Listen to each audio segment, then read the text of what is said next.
Hi, everybody. Today is Sunday, July 6th, 2025, and our friend Pepe Escobar from Rio de Janeiro is back with us. Welcome back.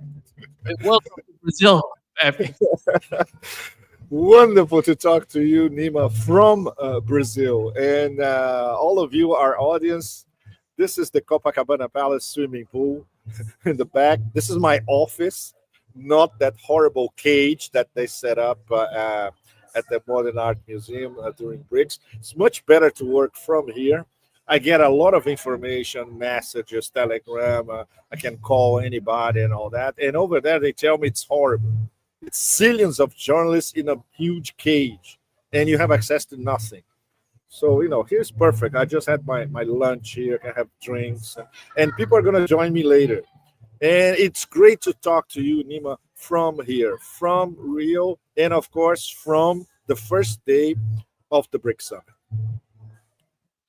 Então, vamos começar com BRICS Summit and the importance of BRICS Summit. Yes. I just shifted to Portuguese. I noticed right away. To honor BRICS here in Brazil. Maybe you should come here and we go to the swimming pool together. Pepe, let's start with what has happened in BRICS. And we know that one of the main concerns on the part of BRICS and BRICS nations is the situation with tariffs. And because the United States, since Donald Trump took office in the United States, and he decided to put tariffs on each and every nation on Earth, on this planet. Yes. What is the policy of BRICS? What did they talk about it? Of course they did. Okay, let me check, because the summit declaration came out, I think 1 hour before our conversation. I haven't read it yet because it's very, very long. But okay, I'll try to summarize for all of you who are following us live, in fact, some of the most important political and geoeconomic points. Very important. BRICS, their own language in the final declaration. BRICS has serious concerns about the rise of unilateral tariffs. Obviously, they would not name the US in a BRICS declaration. They have to proceed very cautiously. But obviously, with the discussions that we had here, with diplomats, delegates, and business representatives from absolutely everywhere, including the BRICS partners as well, there's got to be a concerted BRICS reaction to the unilateral tariffs. So this is an absolute consensus on BRICS. No particulars yet, how they're going to do that. But at least they are on the same wavelengths. Some other important political points. They condemn the military strikes against Iran. That's not strong enough.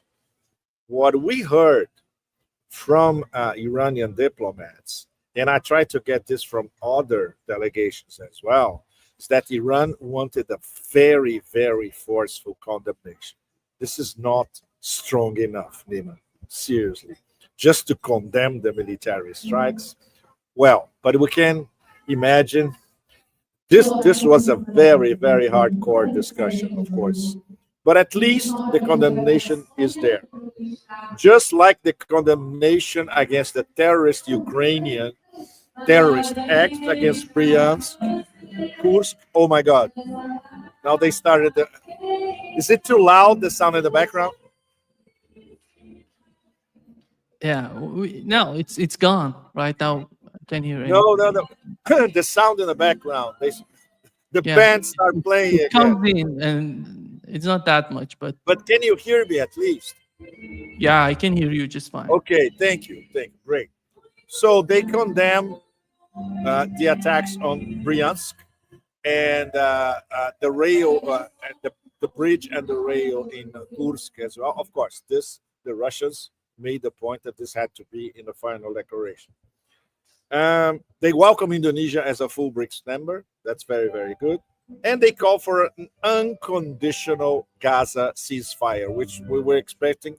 It's the least they could do. So as you can see, they have to be very generalistic in a summit, in a final declaration. there was a lot of debate on 2 points specifically. One is the condemnation of Israel and Iran for the double war by Israel and US against Iran. But in the end, the Iranians were, let's say, relatively satisfied with the final language. And of course, Russia and China, very forceful on the geoeconomic aspects. If I had to summarize, Nima, so far, what was the most important discussion in this previous 2 days, especially yesterday, was the business council meeting. Very, very, this was really the most important meeting of them all. Much more important than the NDB meeting. The NDB meeting was, to tell you the truth, a bit of a mess. Over 2 days in a huge hotel nearby. Dilma was there, Lula was there the first day, but like our friend Paulo Nogueira Batista, with whom I shared a panel earlier this week here in Rio. So he's one of the co-founders of the NDB. So he can be very critical of the way the NDB works from the inside. And the fact that President Dilma Rousseff now has her second mandate, there's one positive point, which is continuity. And the fact that because she has soft power, her name, her brand, transposed to the NDB adds to the cachet and the swing of the NDB. But that's not enough because they need a structural reform. And so far, considering what they discussed here in Rio this week, I'm not sure this structural reform is coming anytime soon. But the most important thing, which once again I want to go back with all of you, is Siluanov, the Russian Minister of Finance.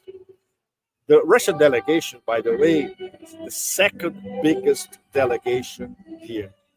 Very, very important. Lots of heavyweights, like executives from Rostec, which basically coordinates the weapons industry in Russia, from Rosatom, nuclear power, from different branches of the government.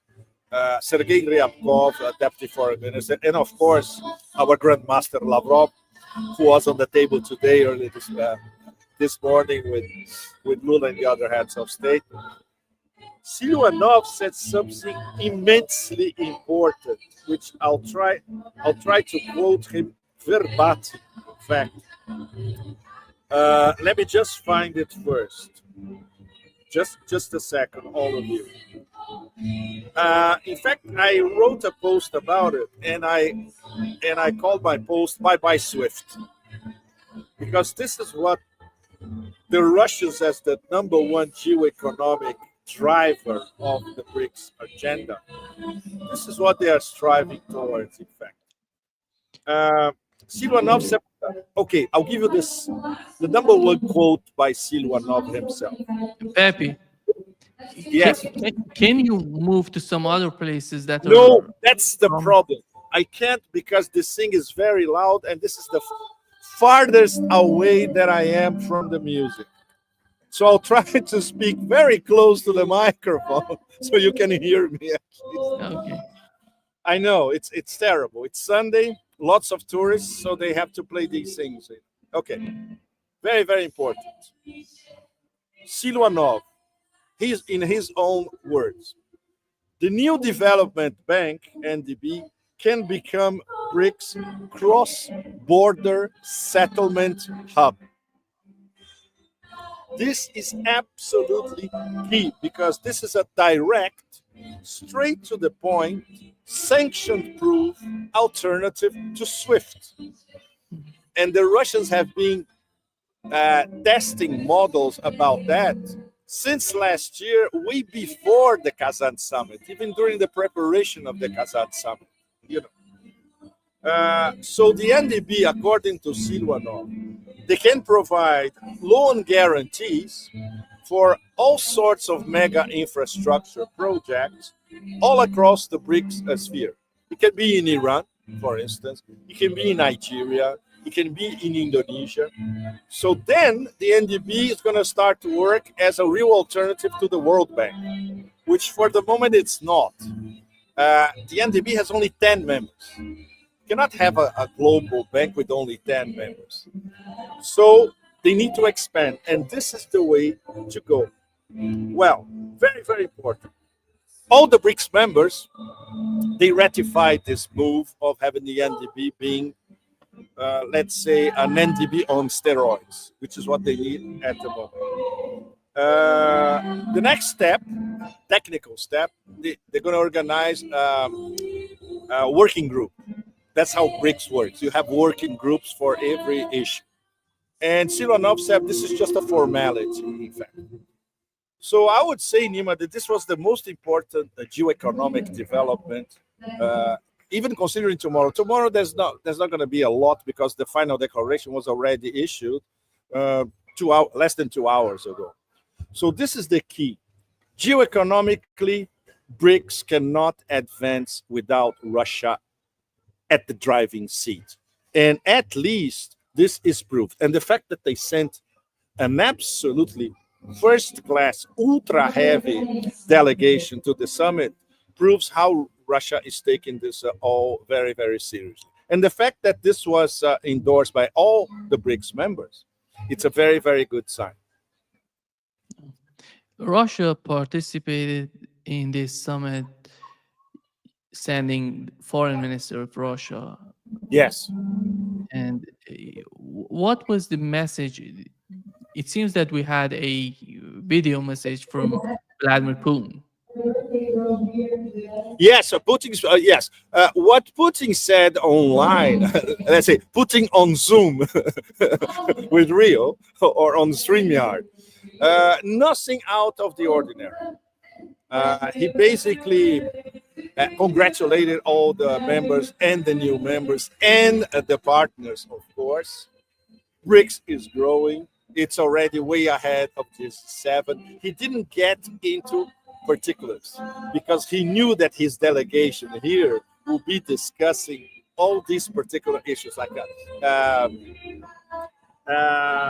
Maxime Overshuk was here, and we talked to him briefly yesterday after the BRICS Business Council. Very, very important.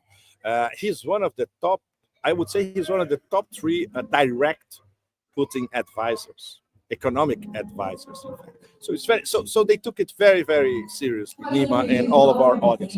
So all this nonsense that you see on a Western mainstream media, I took 5 minutes of my time to take a look at headlines everywhere.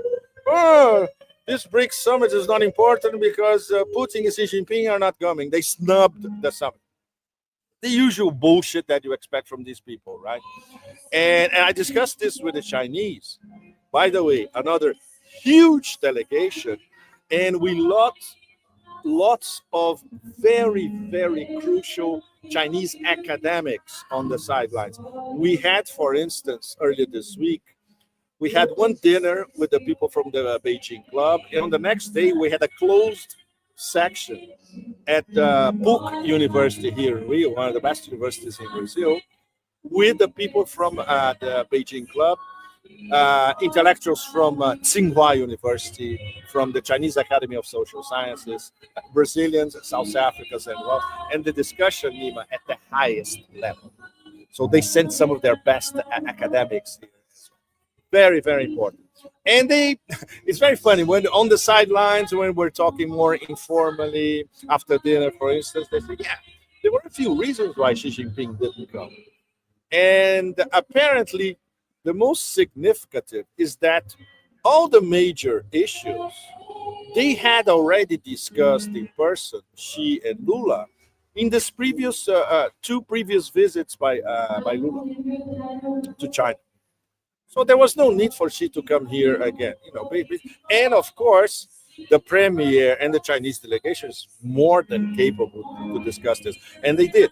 And the meeting between the Chinese premier Li Qiang and Lula, once again, the Chinese saying, look, we will continue to invest all over the place in Brazil, just like we have been doing. like the BYD factory in Bahia, for instance, which is enormous, and there are probably going to be many more as well. Gigantic.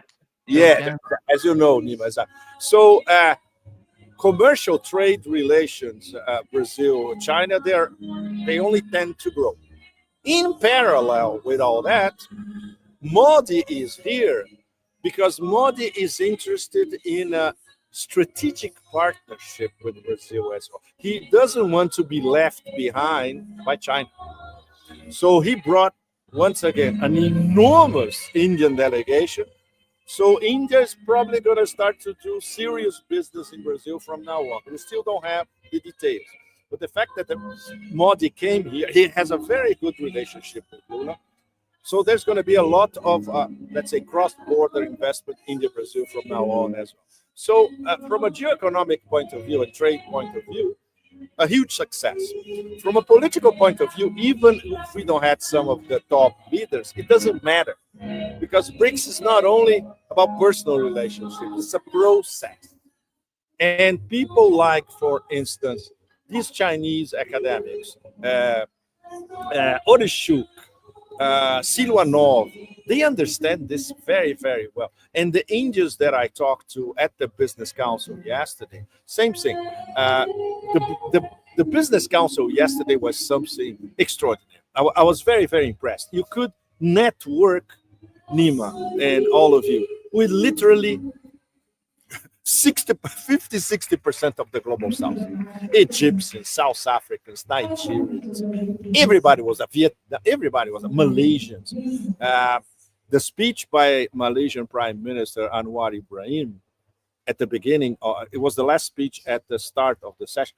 Wow, was a killer. Was as good as the one that he gave in Russia last year.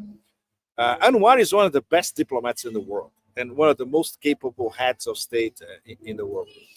And he said, look, BRICS from now on, he said, we are now going towards beyond cruise velocity. We are really taking off, and then we are picking up speed. And the room was like, people were like, wow. I think many of them have never seen Anwar in person. And he's very good live, So this was excellent. And Lula made a promise, which was quite stark. And I understand why, and I see an enormous potential. He's going to the ASEAN summit in October in Malaysia, chaired by Malaysia. So this could be the beginning of Brazil and parts of South America much closer trade relationship with with all those powerhouses in Southeast Asia, Malaysia, Thailand, Indonesia, of course, and Vietnam, which are full members like Indonesia or partners like the other three. So these are all I'm talking about all the positives because I am a little bit fed up of having so much negative coverage by stupid Western mainstream media. So we need to debunk these people. We were talking about Western mainstream media in one of the media discussions that we had. It's so much stuff. I think it was the day before, 2 days ago, in Niterói, across the bay from here in Rio. And including the possibility of, let's try to start working on a project that will be a sort of multimedia, cross-border media, trans-BRICS organization. Could be a public-private partnership, how to define who's going to edit, all that.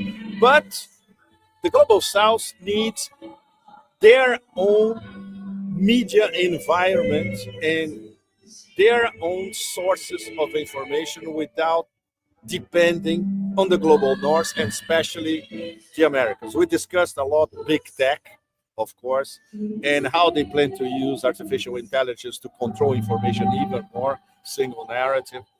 So, these 3 days before the beginning of the summit, Wednesday, Thursday, Friday, they were great because we discussed literally everything. And the delegates from everywhere, especially yesterday, where all the business delegates were together yesterday, they were very, very enthusiastic about the possibilities. It's like the beginning of a long road trip, Nima. And you could see that people are really engaged. They have wonderful projects, stuff that I never heard about. They were talking in every possible area, in sustainable development, energy, everything, agriculture, fisheries, you name it. So these are all the positive aspects, which obviously you're not going to see and you're not going to read on Western mainstream media. And you have to be here for it. And the fact that this happened in Rio this year, especially when there were not a lot of high expectations about the summit. This went beyond all expectations.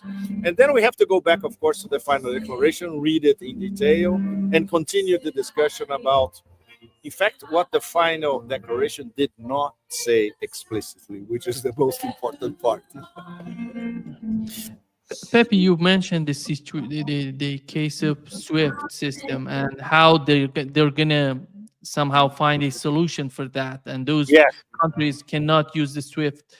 But is that going to be a solution in the near future? How do they see it in the future? Is that achievable soon?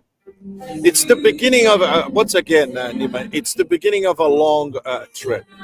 Silvanov, he did not say emphatically, he said, may become the role of the NDB, because he knows that a structural reform to make the NDB much more dynamic and sharp is essential.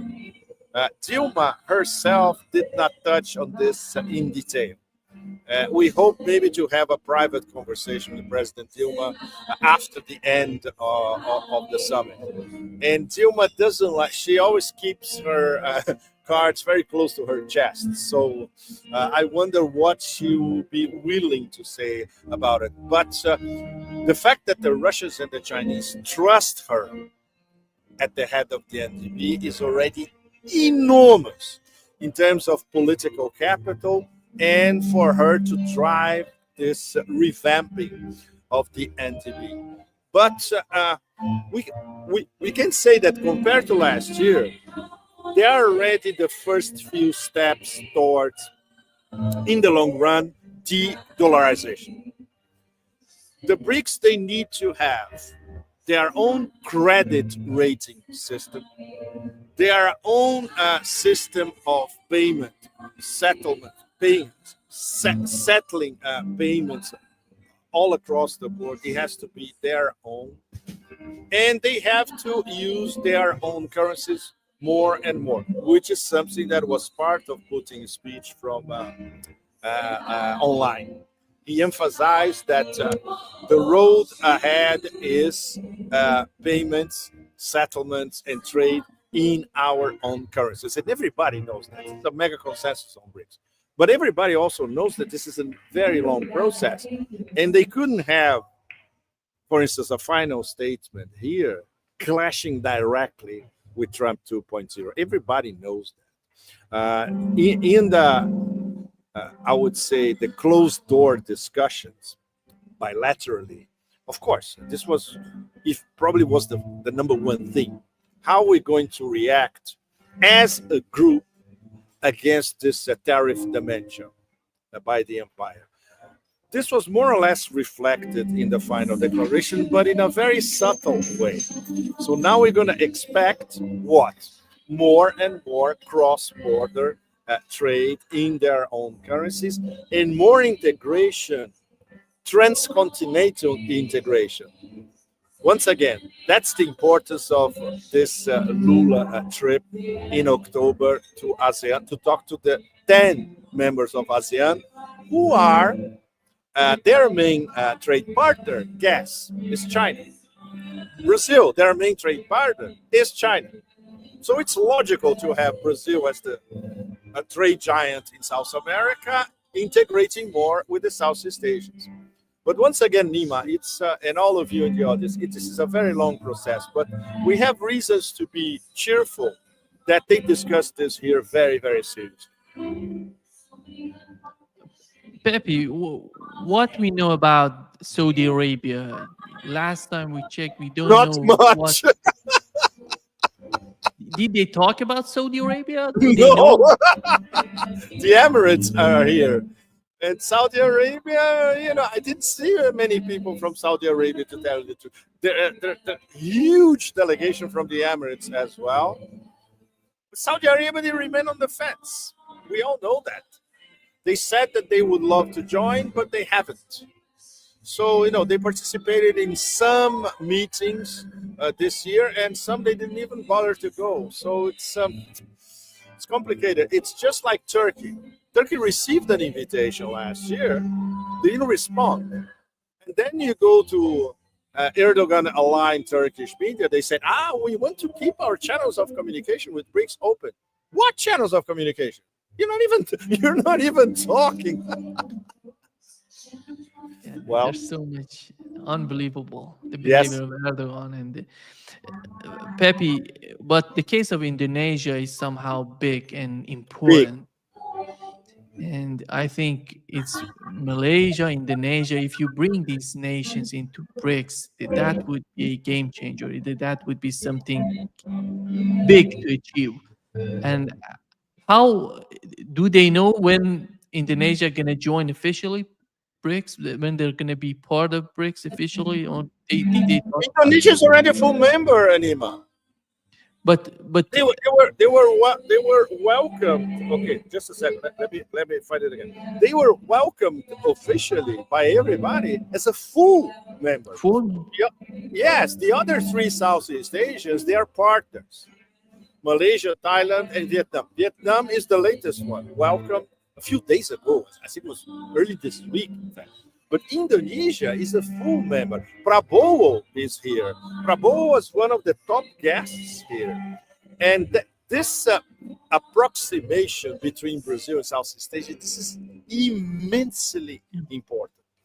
And the bridge was Anwar.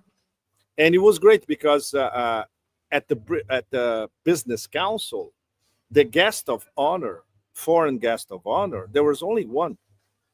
Anwar from Malaysia. So this was obviously the Brazilian government said, no, this is our guy, and he is going to introduce us to Southeast Asia. Fantastic.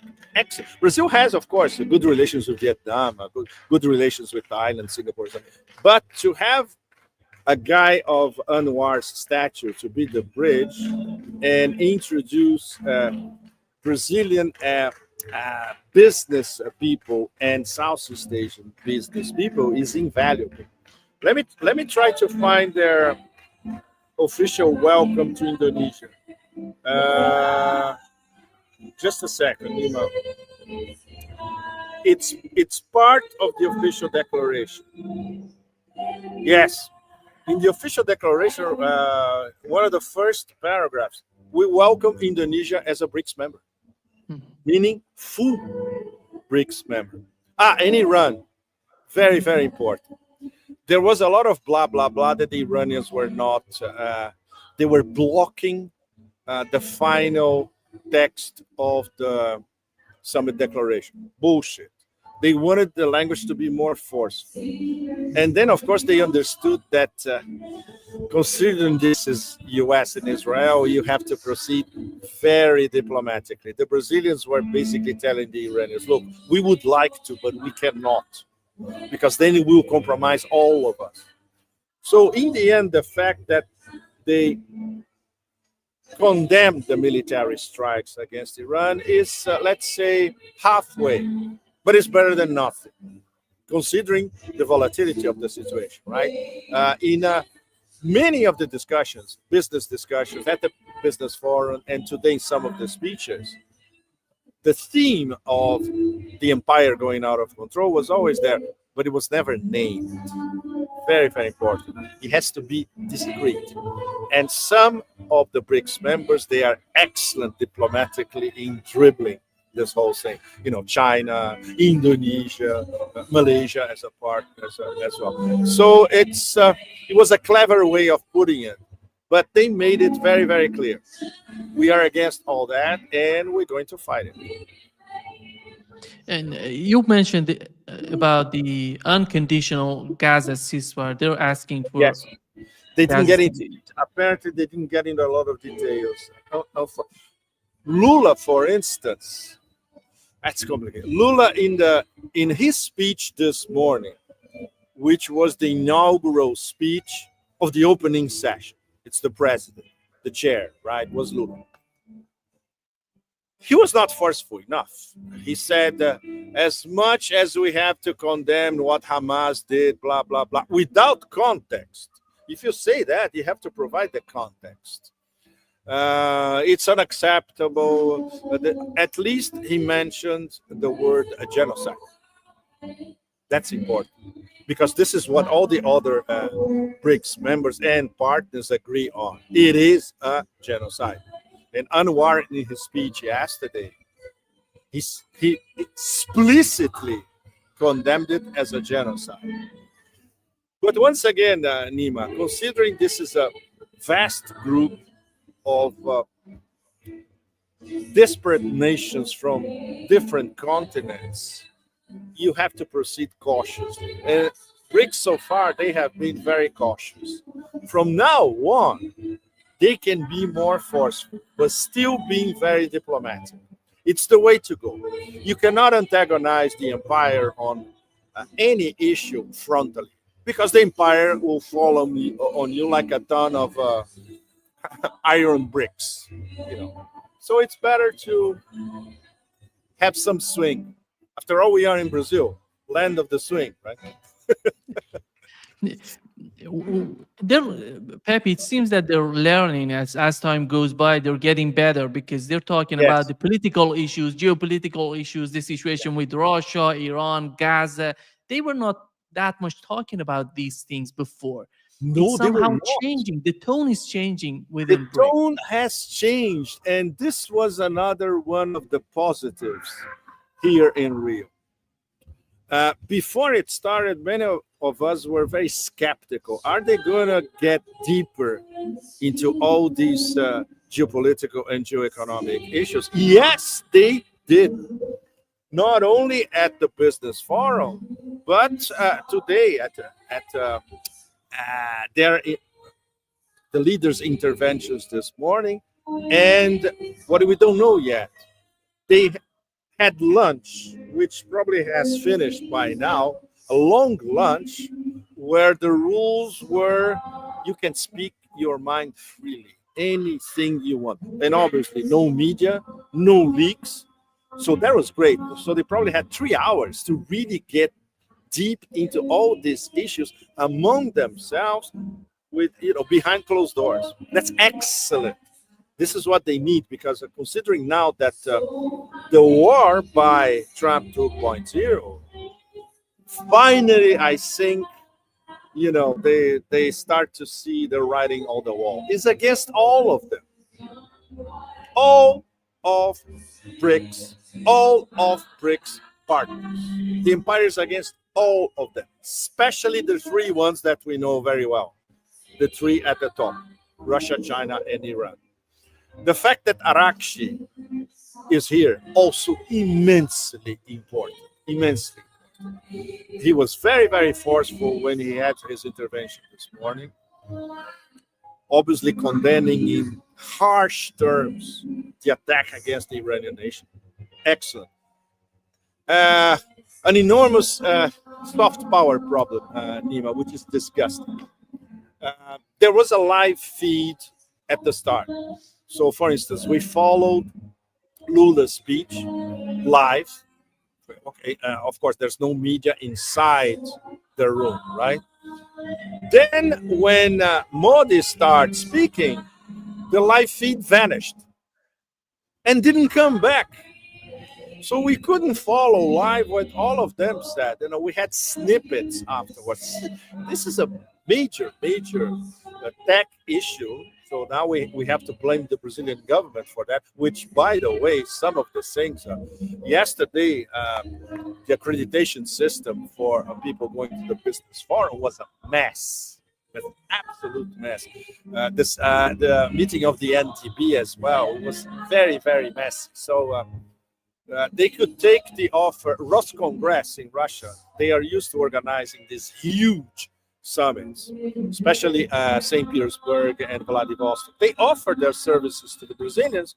The Brazilian says, no, we can do it by ourselves. No, you cannot. You're not competent enough to do it.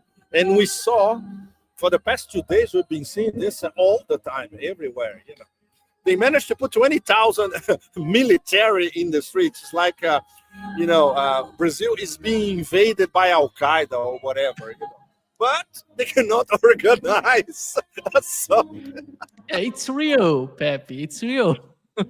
yeah, it's real, and it's great to talk to. I grew up here as well, so I understand the mentality. I love it, and I talk to a lot of people, and they say, that's how it works, And on top of it, our taxes are paying for all these people. But it's good. It's a relaxed atmosphere. The foreigners who come here, they are like mind blowing. Some of my new African friends, they are mesmerized by Rio. And of course, it's one of the, I would say it was one of the 2 or 3 top capitals of the global South as a whole. So there is an idea which is already floating and might be implemented that Rio could become a sort of capital of a global South summit. But for that, they're going to need Russian help to make it work properly. Like, it would be great because scenically it's fantastic. The first few days was raining. When the sunshine came out yesterday, everybody was like, wow. So it helps to have all these serious discussions in a beautiful setting like this one. It helps a lot. People are automatically energetically driven to find new solutions. And once again, the wonderful aspect of having all these business associations from all over the global South, from Iran, from the Emirates, from Nigeria, from Egypt, etc., and women's chapters of BRICS. BRICS has women's chapters in each individual member state. They all met together with Lula. They had an hour and a half meeting, and some of them told me afterwards that it was immensely productive. And Lula mentioned that in his own speech yesterday. Okay, so he gives a lot of importance for these women's issues, development centers, and business women's ideas circulating across the BRICS sphere. So it's great. This democratic, egalitarian component of BRICS, you see reflected in everything. It's very uplifting, quite different from how the global North works. In fact. What was the position on Syria, Pepe? Did they talk about Syria? Yes, they do. I think I'm gonna have to read it because it's very complicated. Let me just find it here first. Just a second.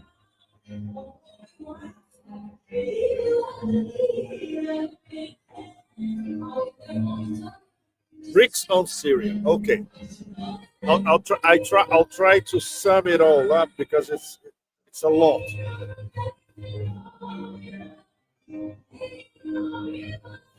Well, they reaffirmed the obvious, right, Ima?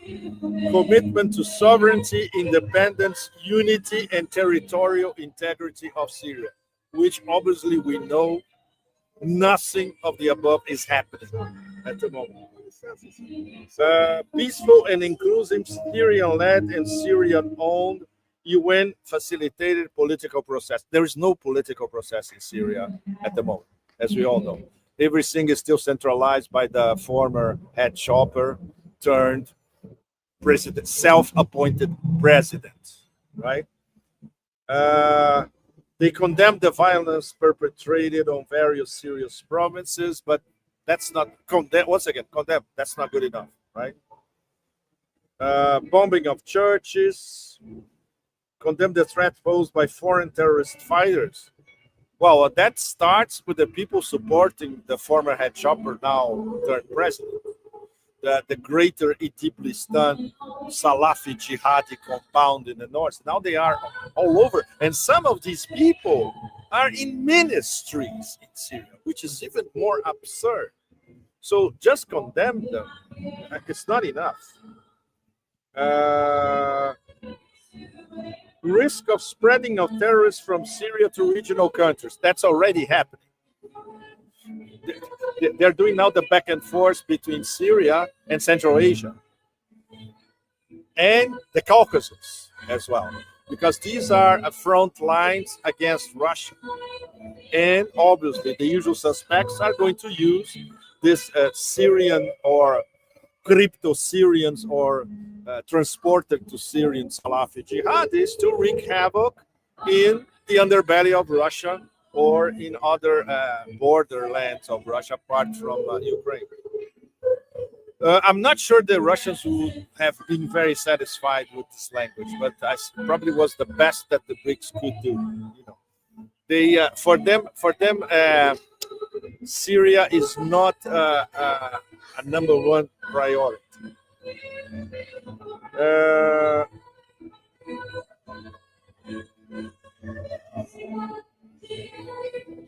For instance, occupation of parts of Syria. They condemned strongly the occupation of parts of Syria. That's also not good enough, right? So what? What are they going to do? Are they going to send a BRICS army over there to dislodge these terrorists? So that was quite disappointing as part of the final declaration. They could have been more forceful. But once again, Nima, if you are more forceful, you have to go to the roots of everything that is happening in Syria. And we all know what that means. Just like if they would be more forceful on what's going on in Ukraine, they will have to do a Lavrov, go to the root causes of the problem. So they opted not to.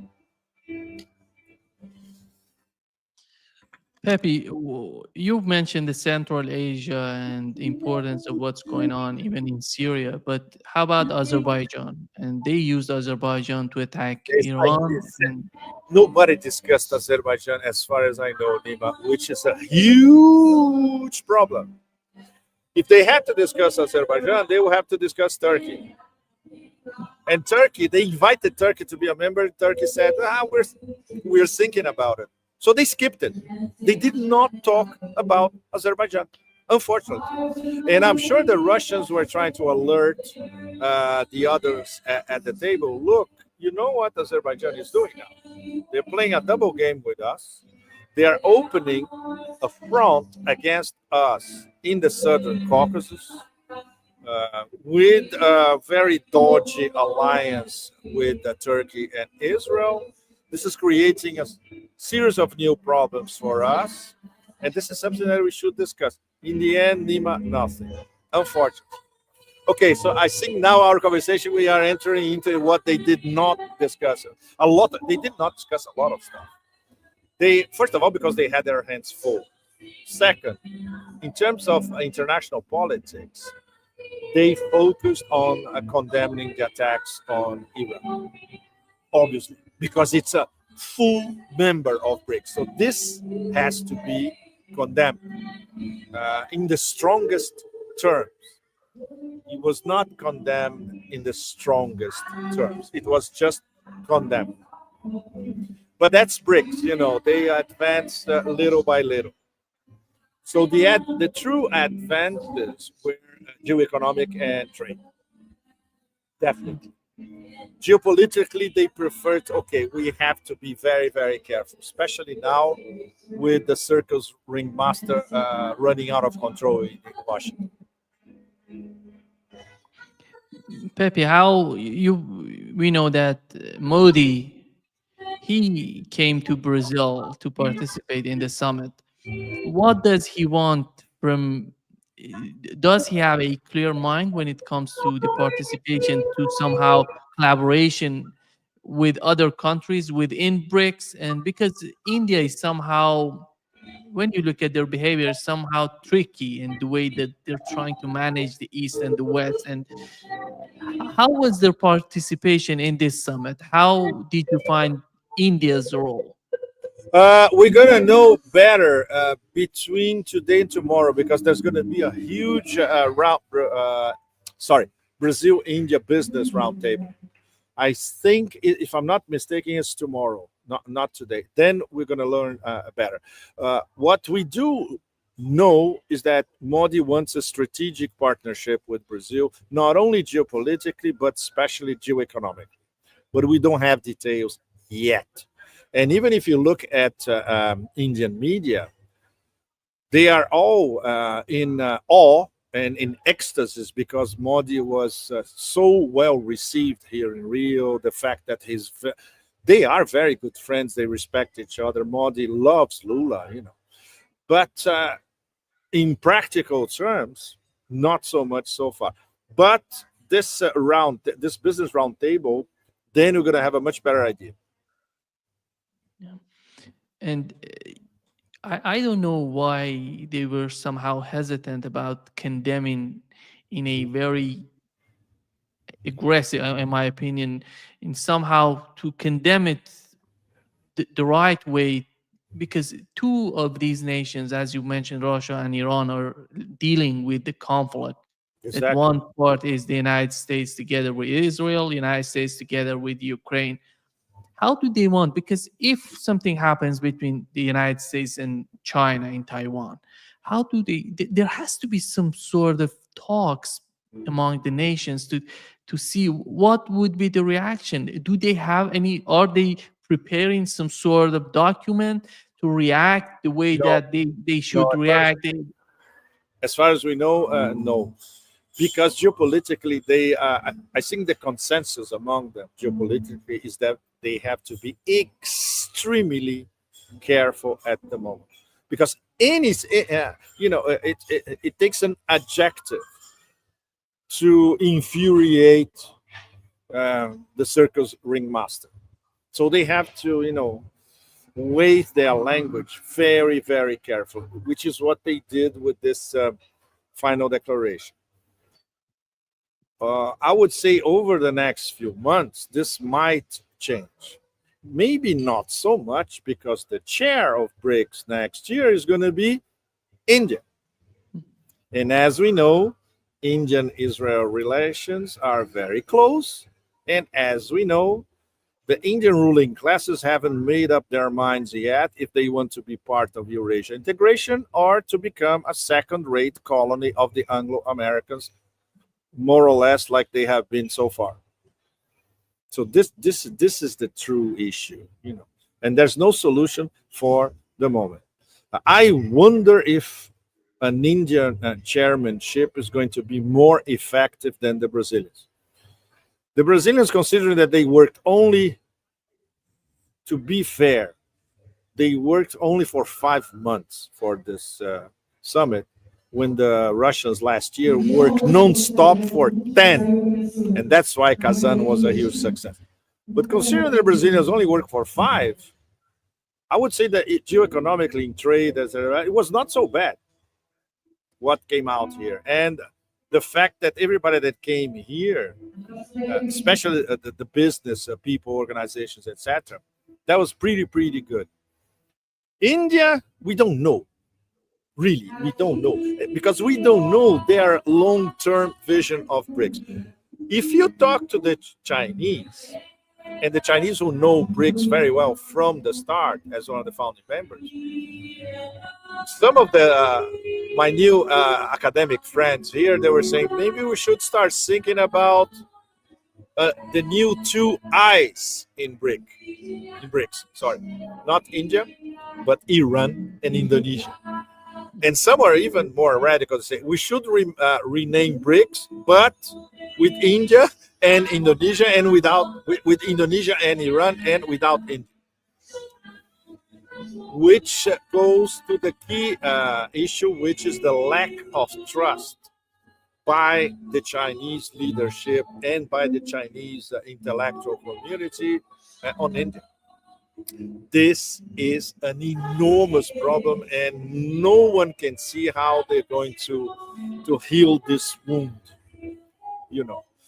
This visit or this seduction by the G7, bringing Modi and Lula to the latest G7, this went down very badly in Beijing and in Moscow. They're trying diplomatically to, okay, maybe they had to do it, etc., but it was not a good move at all. And adds to their doubts about, okay, where India really stands. Nobody knows. And a lot of people inside India doesn't know. And critics of Modi, they said, of course, he's always hedging. And, there are a lot of corrupt people around him, okay, the usual. But we don't know. We don't have a clear-cut vision on what India wants out of BRICS, like we have coming from China or from Russia or from the Southeast Asians. The Southeast Asians want BRICS as a solid body to help them in this transition towards less dependency of the American market and the American system, towards a system more integrated between them, China, the rest of Eurasia, and the global South as a whole. India and Nima, nobody knows where they're going. Not even themselves, probably.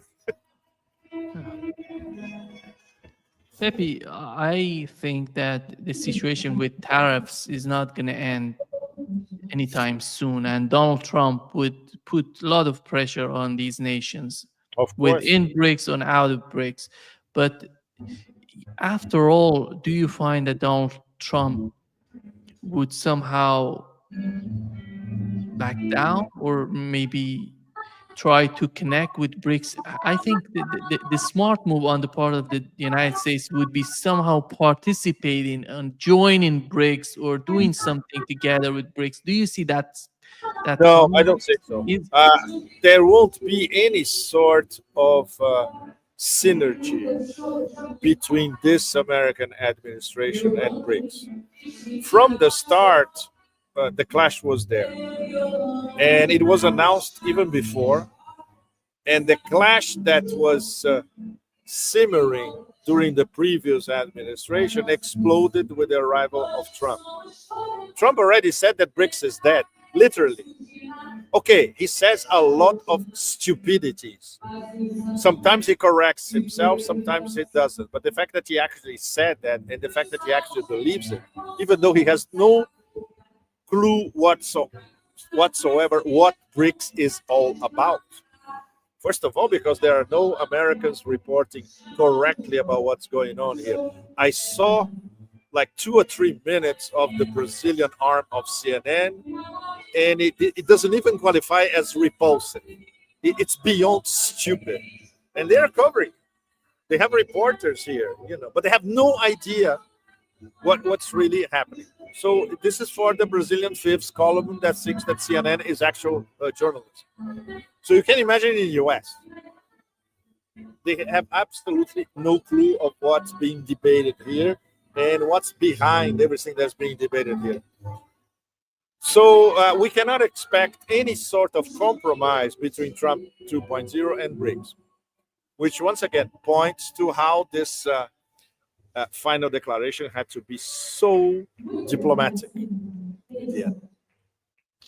Because it's war, Nima. Sorry, this is a frontal war, and I'm glad that the main protagonists of BRICS have this very, very clearly. Pepe, Nima, I gotta go. Brazil. Thank you so much, and so nice to see you here in Brazil. Nice to see. I wish you had been here, but well, okay. I couldn't go.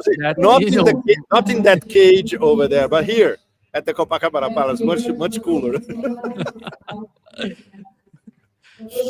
Te vejo. Muito obrigado, querido. Obrigado você.